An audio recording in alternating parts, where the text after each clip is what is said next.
দেবী মাহাত্ম্যের দ্বাদশ অধ্যায়ের এবার 23 নম্বর মন্ত্র ফলশ্রুতি এর মধ্যে দিয়ে যাওয়া হচ্ছে। আমরা দুটো ভাবেই দেখছি, একটা যা আক্ষরিক অর্থ, আর একটা হলো এর অন্তরের দেবী মাহাত্ম্যের যে গূঢ়তম রহস্য।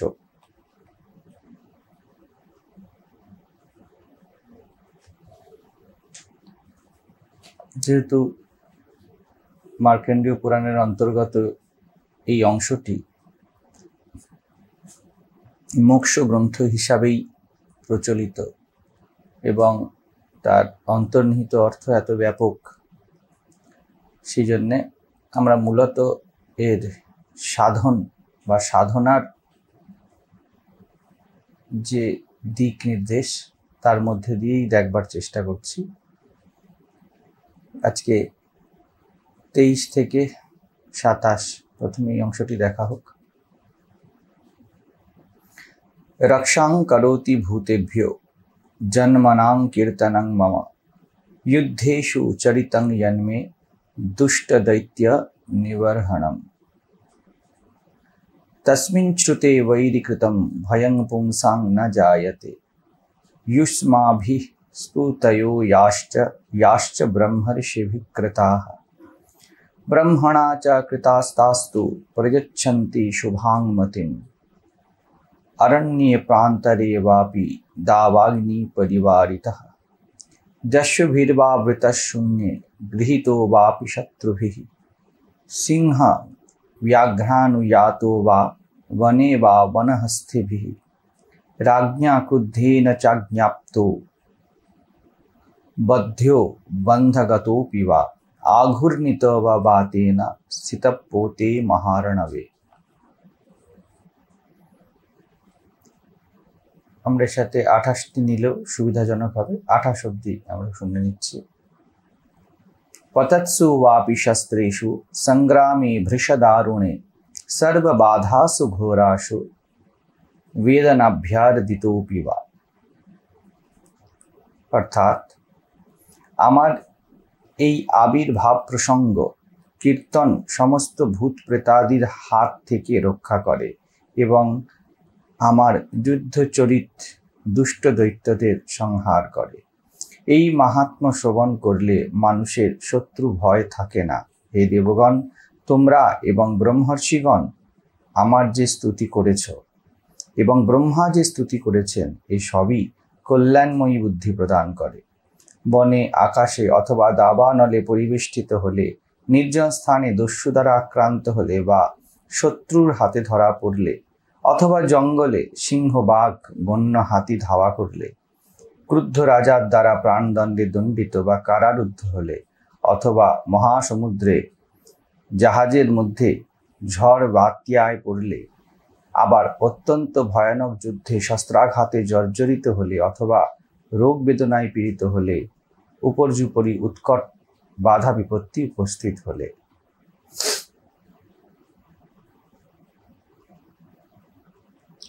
এই সব উৎপাতের কথা বা উপদ্রবের কথা প্রথম থেকেই বলা হচ্ছে এবং এইভাবেই দেবী মাহাত্ম্যের প্রয়োগ একদম লিটারাল ভ্যালুতে করা হয়েছে। হতেই পারে যে দ্রব্যগুণে কোনো কিছুর প্রভাবে এরকম কোনো অলৌকিক ফলাফল সামনে আসতে পারে।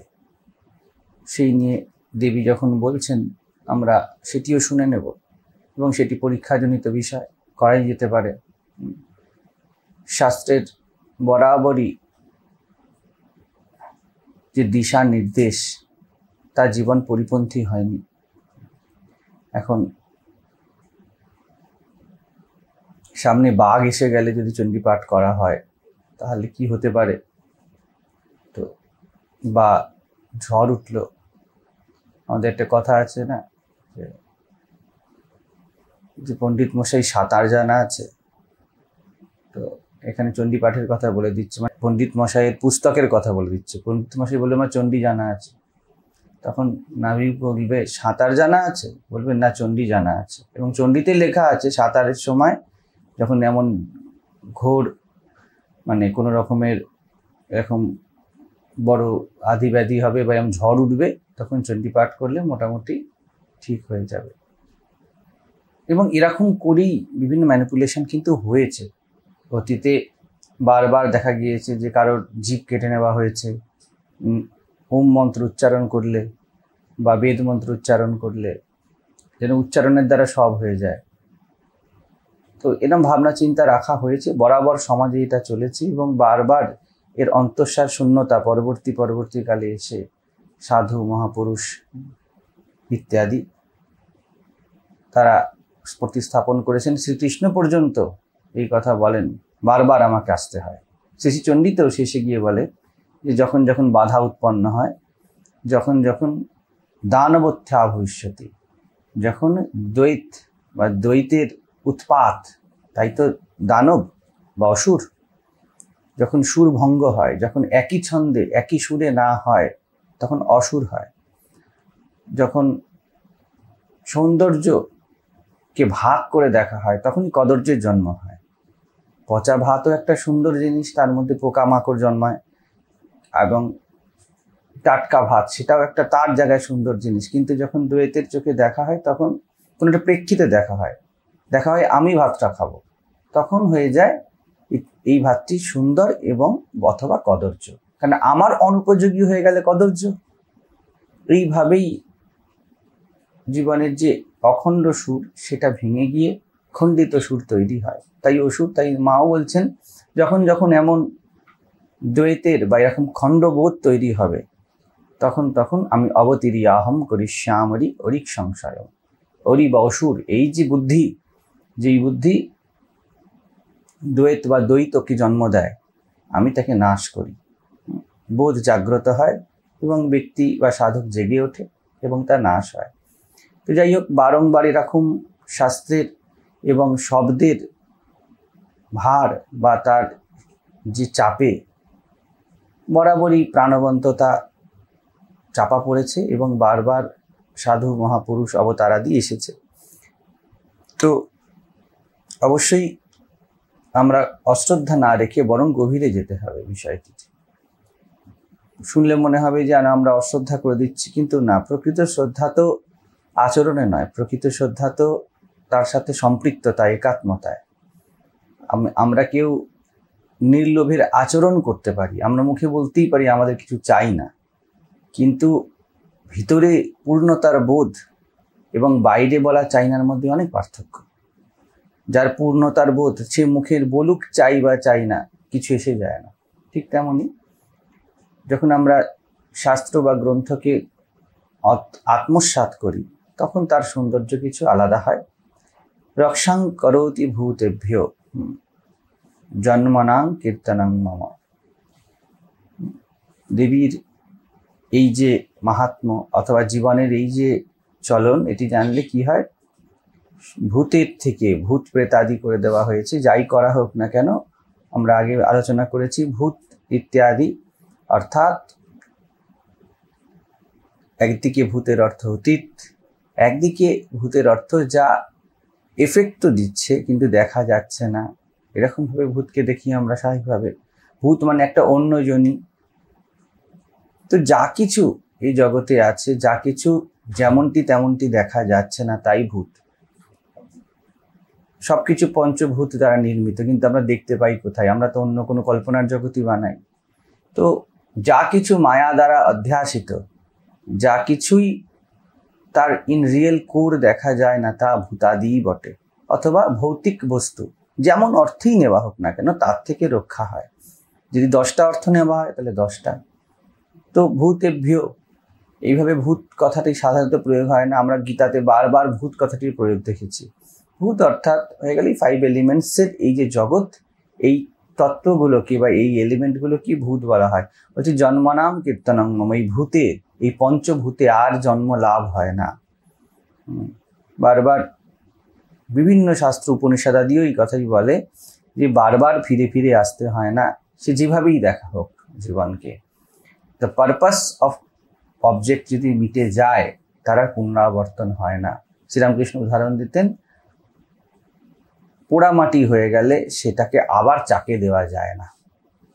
যতক্ষণ পর্যন্ত মাটি কাঁচা, যত বড় বড় শেপই হোক না কেন, ওই শেপগুলোকে কিন্তু ভাঙা যায়। ঠিক তেমনি আমাদের মধ্যে যতগুলোই নামরূপের, যত বড়ই হোক তা, যত বিরাটই হোক, আমাদেরকে ফিরে ফিরে আসতে হয় বা আমাদেরকে একই আবর্তে বারবার আবর্তিত হতে হয়। আপনি নিজেকে ভিখারি হিসাবে অভিমান করুন বা রাজা হিসাবে অভিমান করুন, অভিমান যতক্ষণ আছে, অহং আছে, আপনাকে দুঃখী হতে হবে। রাজাও দুঃখী হবে, ভিখারিও দুঃখী হবে, নেতাও দুঃখী হবে, নেতার অনুগামীও দুঃখী হবে। তো এই যে আবর্তন, এটি বারবার জন্ম, যেভাবেই হোক সেটা। মৃত্যুর পরে যদি কোনো জন্ম থাকে তো থাকবে, কোনো অসুবিধা নেই। মূল কথা হলো আবর্তন। তো বলছে এই আবর্তন, পঞ্চভৌতিক আবর্তন, বারবার জীবনে একই রকম ভাব, একই রকম কেমিক্যালের আবর্তনে। ছোটবেলাও রেগে যেতাম, বড় হলেও রেগে যাচ্ছি, একই বিষয়, একই টেস্ট, একই ভাবনা চিন্তা, কোনো রূপান্তর নেই। এটা আবর্তন, বারবার ফিরে আসা। বলছে আমার এই কীর্তন, আমার এই কীর্তি, মাথায় রাখতে হবে কীর্তন শব্দটি তখন যখন কোনো অনুভব সংযুক্ত হয়েছে। শুধুমাত্র বলে দিলেই কীর্তন হয় না। জয় শঙ্খ গদাধর নীল কলেবর পীত পটাম্বর দেহি পদম, এটা যদি বাচ্চাকেও শিখিয়ে দেওয়া হয়, সে আওড়াতে থাকবে, তো কীর্তন হয়ে গেল, হরে কৃষ্ণ হরে কৃষ্ণ। কিন্তু তার যদি অনুভব না থাকে তাহলে কীর্তনে প্রাণ সঞ্চার হয় না। কীর্তন শব্দের মধ্যে কীর্তি কথা লুকিয়ে আছে, যশগান। যখন কোনো কিছু আমাদের পুরো চেতনাকে ছেয়ে যায়, ওভারওয়েলমিং হয়ে যায়, তখনই আমরা তার যশগান করি, আমরা বলি বাহ। তো যখন আধ্যাত্মের যে পরম তত্ত্ব বা দেবী বা যে কোনো রূপ, নাম, নির্গুণ যাই বলা হোক, যেই কথা বলা হচ্ছে, তার ভাবে পুরো অন্তঃকরণ একদম ছেয়ে গিয়েছে, মজে গিয়েছে, তখনও যাই শব্দ উচ্চারণ হয় তা কীর্তন। বলে খোল পেটালেই বা গান গাইলেই কীর্তন হয় না। এত তো গায়করা বিভিন্ন রকম গিয়ে দিচ্ছে, সব কিন্তু কীর্তন পদবাচ্য নয়। আবার এমনও হতে পারে কোনো ভক্তের সামান্যতম মৌনতাই কীর্তন। তিনি একবার হাত জোর করেছেন, একবার মা বলেছেন, ওটা কীর্তন। কারণ ওই যে অনুভবের স্তর থেকে শব্দটি বেরিয়ে এসেছে। কেউ একজন ওম বলে দিয়েছে, ওটি কীর্তন পদবাচ্য। আর একজন হয়তো প্রফেশনাল সিঙ্গার, সে প্রচুর গাইছে বসে বসে, সুর তাল লয় মান, কিন্তু তার অনুভবের গভীরতা নেই, তা কীর্তন নয়। সুরের গভীরতাই থাক, যাই থাকুক, কিন্তু কীর্তন নয়। কীর্তনের জন্য অনুভবী হতে হবে। কিসের অনুভব? তুমি যেই বিষয়ের কীর্তন গাইছো সেই বিষয়তে তুমি পুরো মজেছ, যেই বিষয়ই হোক। সেই অর্থে দেখবে, যদি আমরা দেখি 1001টা গান গাওয়া হচ্ছে, কি ওই গানে অনুভবী নয় বেশিরভাগ ক্ষেত্রেই, গিয়ে তো দিল। তো এইভাবে কীর্তন গাইলে যুদ্ধেষু চরিতাং জন্মে দুষ্ট দৈত্য নিবারণম, আমার যুদ্ধের যে চরিত, অর্থাৎ আমরা দেখি যে দেবীর যুদ্ধের যে চরিত, মা উগ্রমূর্তি ধারণ করছেন, চণ্ডী রূপ ধারণ করছেন। এই যে রূপ, এটিকে আমরা সাধারণত খুব ভয় পাই। গৃহস্থ বাড়িতে বলা হয় উগ্রমূর্তি না রাখতে। বিষয়টি এটাই হলো যে তোমাকে যদি এই জীবনকে গতানুগতিক চালাতে হয়, তাহলে তুমি কখনোই চাইবে না যে তোমার একটা ভাবের ভঙ্গ হয়ে গিয়ে আরেকটা নতুন কিছু জীবনে আসুক। মন আবর্তন করতে চায়, মন চিরপুরাতন। সেই জন্য মনের মধ্যে যা আছে, আমরা যত রকম ভাব সংস্কার, তা কিন্তু আমাদের সব রকমভাবে আগে থেকেই সংস্কারিত, বীজ আকারে আছে, সামনে আছে শুধুমাত্র। তো মন পুরানো মাত্র বোঝে। যদি সংসার কাকে বলে, যখন এই পুরানোর সাথেই চলা হয়, একই রকম ভাব, রূপান্তর এর জন্য সংহার দরকার পড়ে, আমাদেরকে লেট গো বলার দরকার পড়ে। তো এই যে পুরো দেবী মাহাত্ম্য, এটা লেট গো, যেতে দেওয়া। একটার পর একটা সংস্কার আমরা দেখি অসুরের রূপে ধীরে ধীরে যাচ্ছে, তা ফিরে আসছে, আবার তাকে সমূলে উৎখাত করা হচ্ছে। সাধারণ মানুষ এই জন্যই, বা গৃহস্থ মানুষ যে বলে উগ্রমূর্তি রাখবে না, উগ্রতা তারা চায় না। তারা চায় ভালো মন্দ, ঠিক ভুল, রসকস দিয়ে জীবনটা একই গতিতে, একই কোয়ালিটিতে চলতে থাকুক। সে বন্ধু বান্ধব হোক, বাবা মা হোক, স্বামী স্ত্রী হোক, যেই হোক, দেখবে সাধারণ অর্থে যে কোনো সম্পর্ক, সেটা শুধুমাত্র পারিবারিক নয়, যে কোনো সম্পর্ক তা না উচ্চতা পাচ্ছে না বিচ্ছেদ হচ্ছে। আমরা এইভাবে সংসার বলি না, যে টক ঝাল মিষ্টিতে চলতে থাকবে, অর্থাৎ সব রকম থাকবে তার মধ্যে আর চলতে থাকবে। বলি সব রকম, কিন্তু চাই মজা, কিন্তু সেটা হয় না বলে সব রকম। তো যাই হোক, যখন দেবীর যুদ্ধের রণচণ্ডী মূর্তি আসে, এই জন্য যুদ্ধেষু, তখন বলছে দুষ্ট দৈত্য নিবারণম, জীবনের অসার ভাগ চলে যায়। যখনই আমরা মনের সাথে পুনরাবর্তন না হয়, আমরা চাই শিফট হোক আমাদের চেতনার, আমরা উঠি আগের থেকে, যেখানে ছিলাম তার থেকে এগিয়ে, তার থেকে এগিয়ে। যদি আমরা এর সাক্ষী হতে চাই, তখন বলছে দুষ্ট দৈত্য। আবার দৈত্য মানে আমরা বলেছি আবার দ্বৈত, যেই দুষ্টতা দ্বৈত দ্বারা, দ্বৈত কিন্তু সবসময় দুষ্ট তাই নয়, দ্বৈতে সৌন্দর্য হতে পারে। পচা ভাতও এবং টাটকা ভাতও দুটো সুন্দরভাবে যদি দেখা হয়, দুটো সৌন্দর্যে, তাহলে তার দুষ্ট দৈত্য নয়, তার দ্বৈত, কিন্তু দুষ্টতা নয়। দুষ্টতা তখন হয় যখন মাঝখানে একজন বলে এটা ভালো এটা মন্দ। দুই চোখে আমরা যাই তাকাবো, আমরা অবজেক্ট আর সাবজেক্টই দেখবো, এর বাইরে কিচ্ছু করার নেই, এটা জীবনের ধর্ম। কিন্তু তখন দুষ্টতা তখন হয়ে যায় যখন আমরা উঁচু নিচু, ঠিক ভুল, পাপ পুণ্য হিসাবে একদম 100% দাগিয়ে দিই। অ্যাপারেন্ট ঠিক ভুলও হতে পারে, যে আমি এখন রাস্তায় বেরোবো, তাহলে আমার জন্য এখন জুতো আর ছাতা প্রয়োজন, আমার জন্য এখন বালিশ আর চাদর প্রয়োজন নেই। তো এই মুহূর্তে আমরা একটাকে সিলেক্ট করছি, কিন্তু এটা উঁচু নিচু অর্থে আমরা বলবো না বালিশ আর চাদর খারাপ, ওকে ফেলে দাও এবং চটি আর ছাতা নিয়ে আসো, এটা কাজে লাগে। এই মুহূর্তের প্রয়োজনীয় যদি দ্বৈতকে দেখা হয়, তাহলেও কিন্তু তার দুষ্টতা নয়। কিন্তু যখন আমরা রিজিডলি ধরে ফেলি এটা খারাপই অথবা এটা ভালোই, আমার একজনকেই পছন্দ, আমার একটা জিনিসই পছন্দ, একই রকম ভাবেই পছন্দ, নাহলে আমার জীবন শেষ, তখন তা বিনাশের দিকে নিয়ে যায়। এবং দেখো, বেশিরভাগ ক্ষেত্রে যাবতীয় সামাজিক, রাজনৈতিক, ভৌগোলিক, ঐতিহাসিক যেদিকে যাও, পারিবারিক, সব কলহ এইভাবেই। আমার যেটা মনে হয় সেটা ঠিক, বলছে মায়ের কাছে গেলে এটা নিবারণম, শেষ হয়ে যাবে।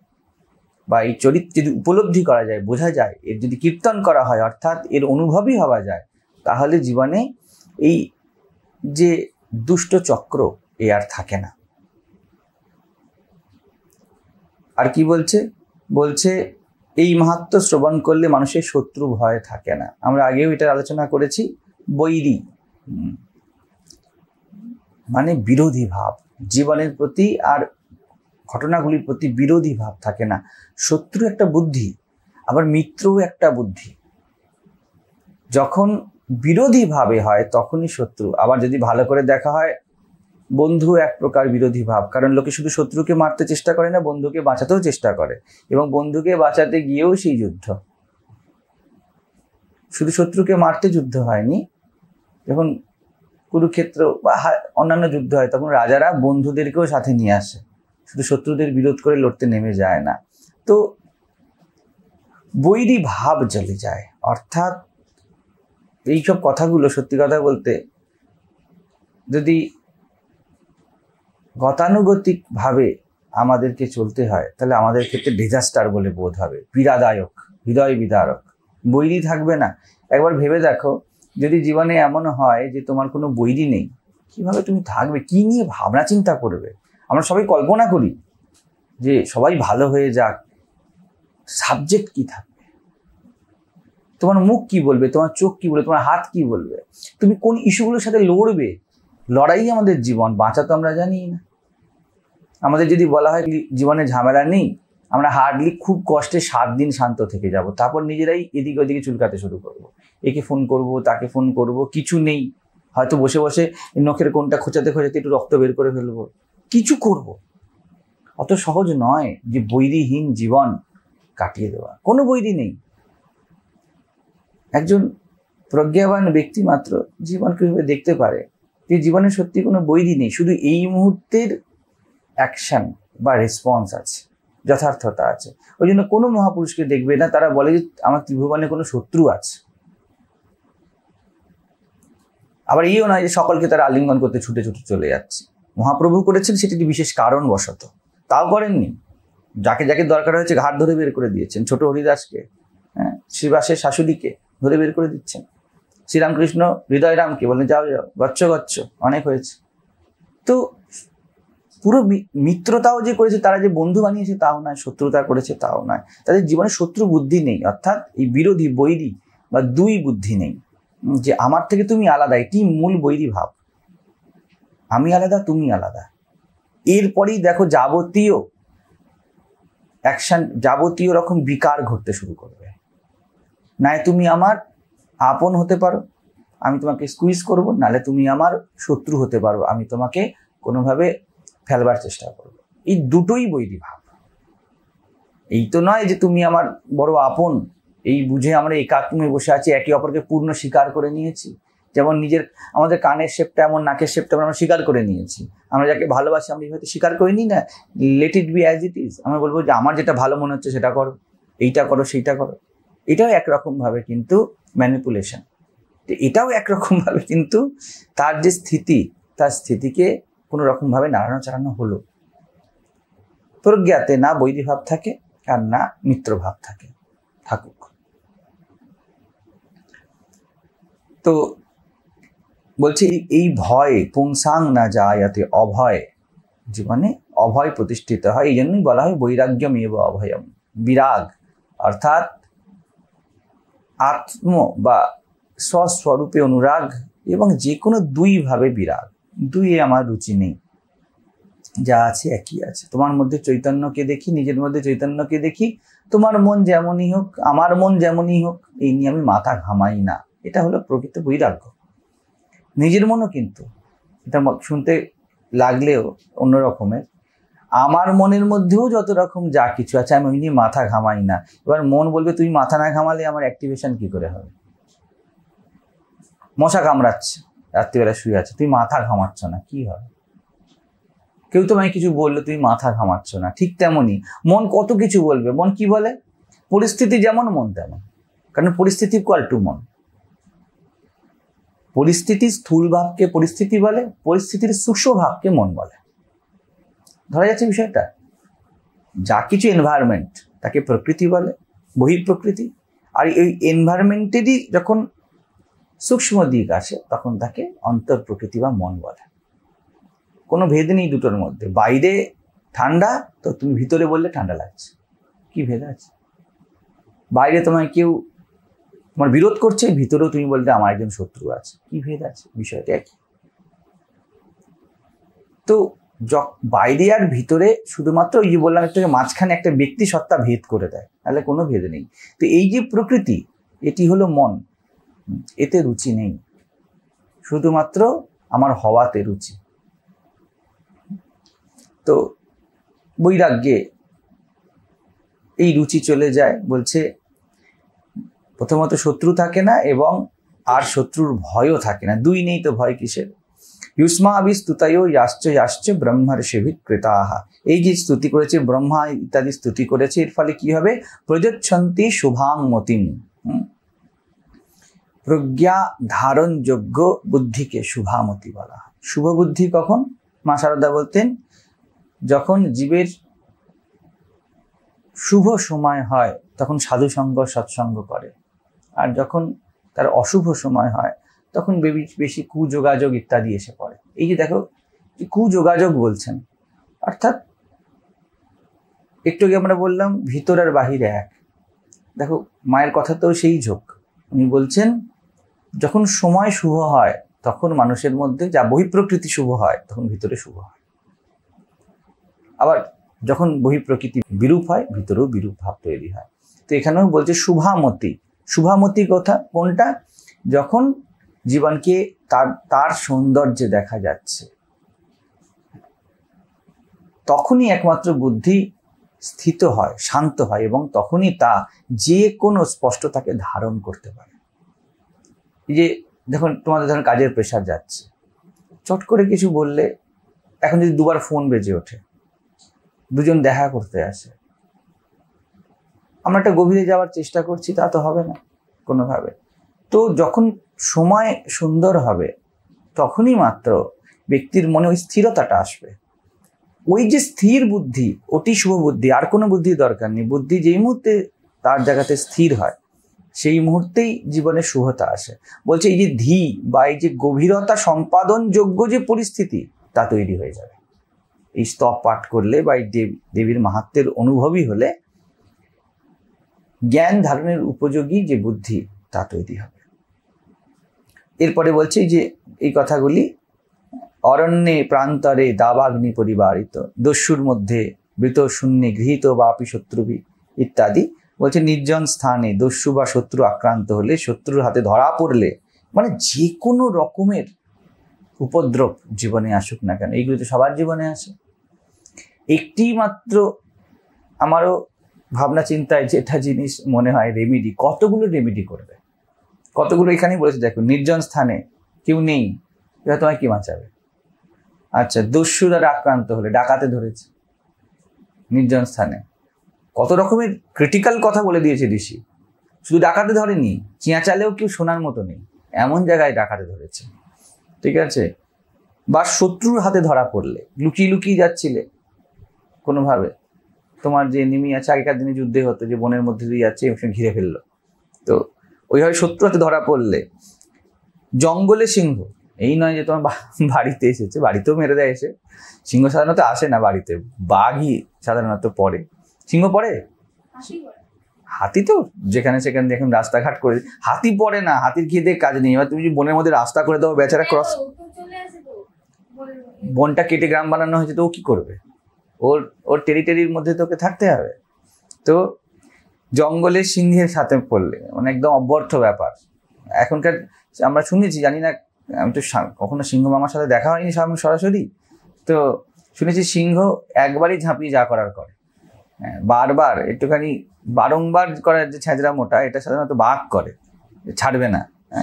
চিতা বেশি, ওই দিক থেকে ওই দিক থেকে লুকিয়ে চুরিয়ে উপর দিয়ে বসে থেকে ঝাঁপিয়ে যা পারবে করবে। আর তো শিয়ালের কথা তো বলারই দরকার নেই, ও কি না করে, যত রকম নেকড়ে শিয়াল, মানে যত রকমের, ওদের যুদ্ধের কোনো নীতি নেই, কিন্তু সিংহ নীতিবিদ। সিংহের ওই যে না, ওই জন্যই বনের তিনি রাজা হিসাবে, কারণ উনি যখন বলে নাকি খাবা মারবে, তখন সেইভাবেই মারে। তো যাই হোক, সে সিংহ বাঘও বলে দিয়েছে, বন্য হস্তি ধাওয়া করলে, এবার সিংহ বাঘ পিছনে ছুটলে সিচুয়েশনগুলো কিভাবে সামনে এনেছে, কত ক্রিটিক্যাল হতে পারে। ক্রুদ্ধ রাজার প্রাণদণ্ডে দণ্ডিত, শুধু প্রাণদণ্ড, রাজা রেগে আছে, রাজা রেগে থাকলে কি করবে?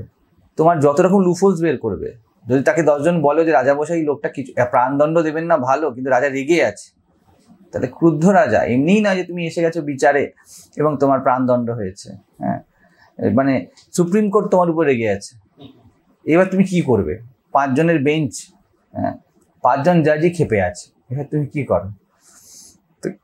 বা কারারুদ্ধ হলে, হ্যাঁ, মহাসমুদ্রে জাহাজের মধ্যে ঝড় উঠলে, ছোটখাটো নয়, মহাসমুদ্র, প্যাসিফিক ওশেনের মধ্যে পড়েছে, ছোটখাটো নয় যে এখানে দীঘার সামনে ঝড় উঠেছে।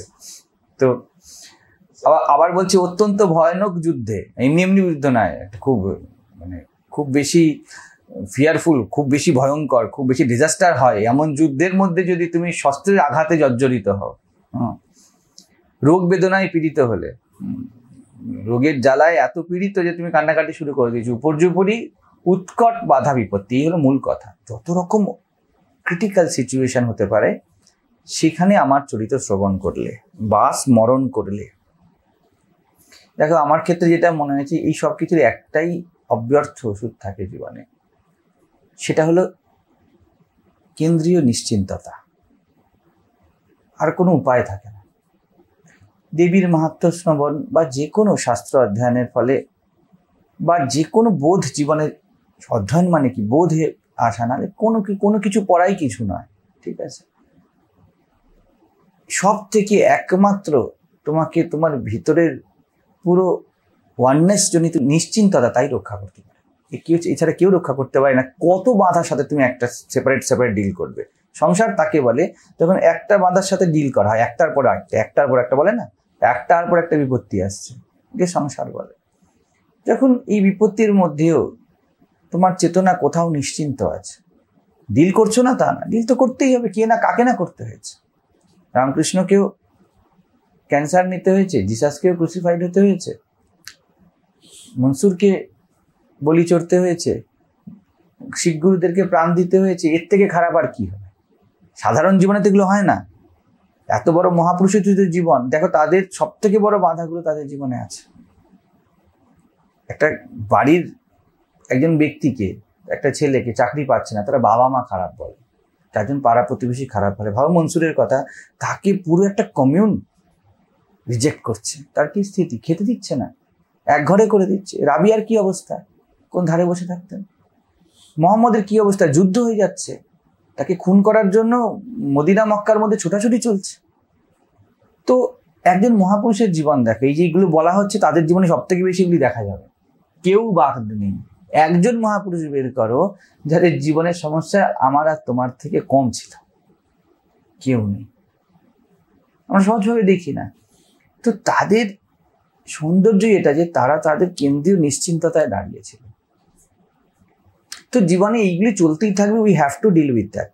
কিচ্ছু করার নেই, কারোর করার নেই, সাধারণ অসাধারণ সবার ক্ষেত্রে সমান।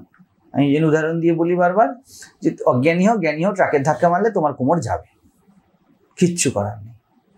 তো যদি এই শ্রবণ করে, তবে বলছে 29 আর 30 নম্বর মন্ত্রে, স্মরণম মমৈ তচ্চরিতম নরো মুচ্যেত সংকটাৎ মম প্রভাবাৎ সিংহাদ্যা দস্যবো বৈরিণস্তথা দুরাদেব পলায়ন্তে স্মরতশ্চরিতম মম।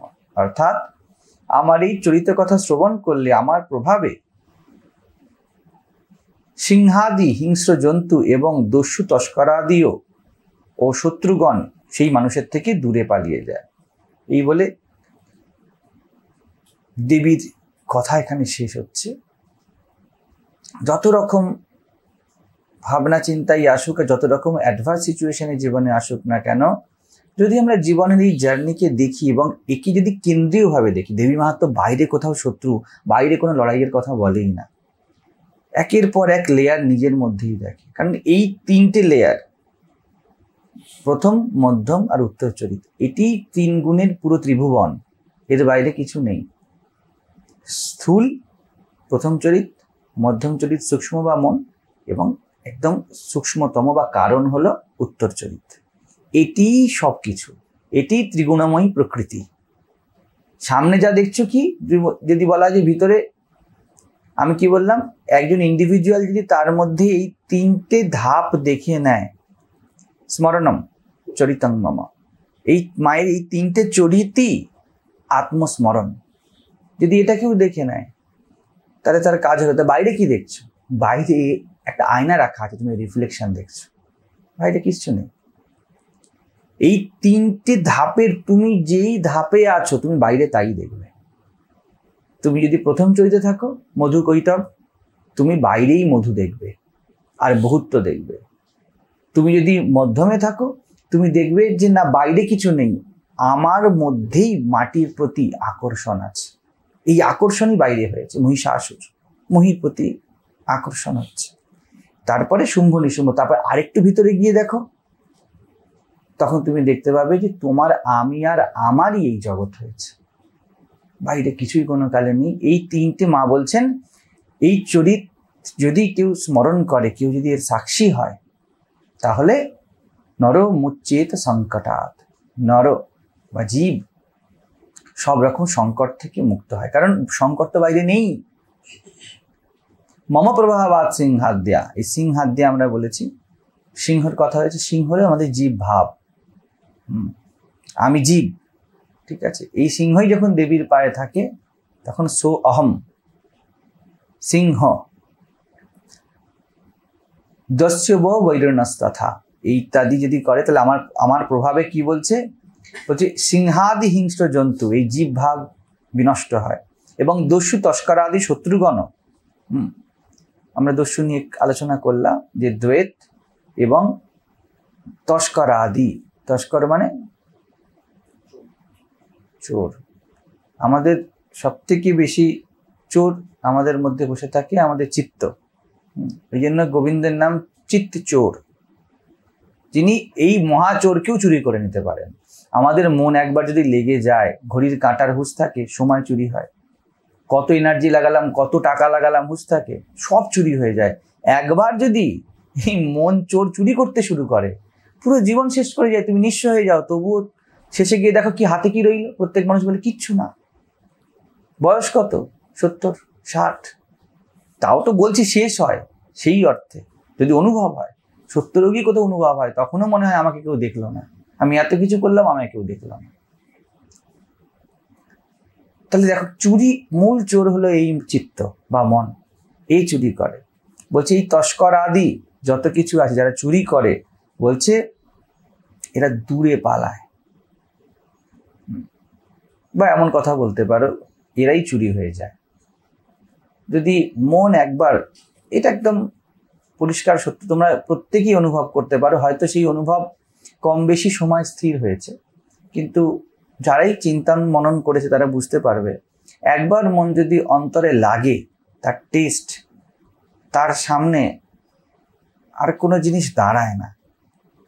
আমি যতজনকে জিজ্ঞেস করেছি আমাদের আলোচনা করতে গিয়ে, যখনই রমন মহর্ষির কথা আসছে বা এরম জাতীয় কারোর কথা এসছে, তখন তাদের প্রশ্ন তার নিজেরাই আমাকে বারবার বলেছে, এরপরে প্রশ্ন বলা যায় না, ওইটা বললে তার কোনো কথাই নেই। তো এই আত্ম বা যেখানে আত্মার প্রশ্ন, যেখানে আমাদের সত্তার প্রশ্ন, সেখানে মনের চুরি করার অপশানই জাগে না, বহু দূরে।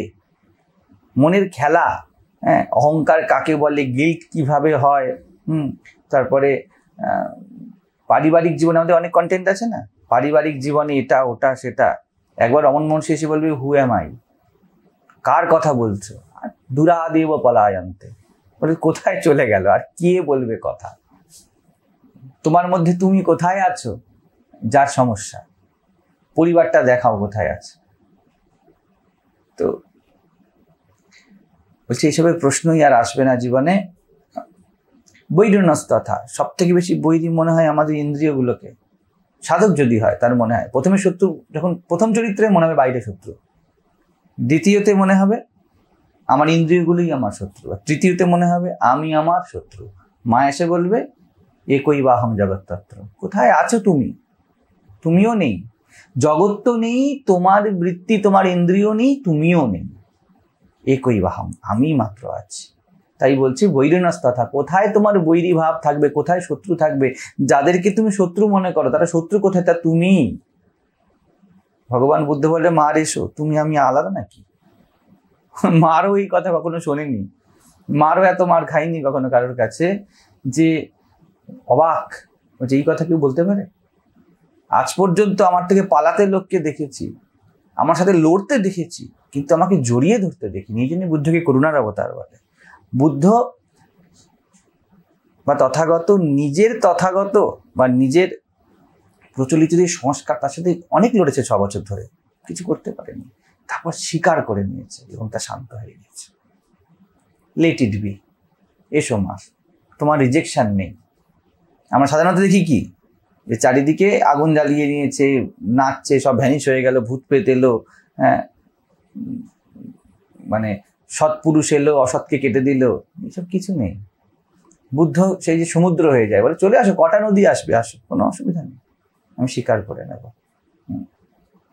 তো আর ইন্দ্রিয়কে শত্রু বলে, আর নিজের আমি আমারকে শত্রু বলে, আর জগৎকে শত্রু বলে মনে হবে না, যে স্তরে তুমি থাকো। যদি তুমি এটা বুঝতে পারো, জীবনে এক সহজ সন্তুলন আসে।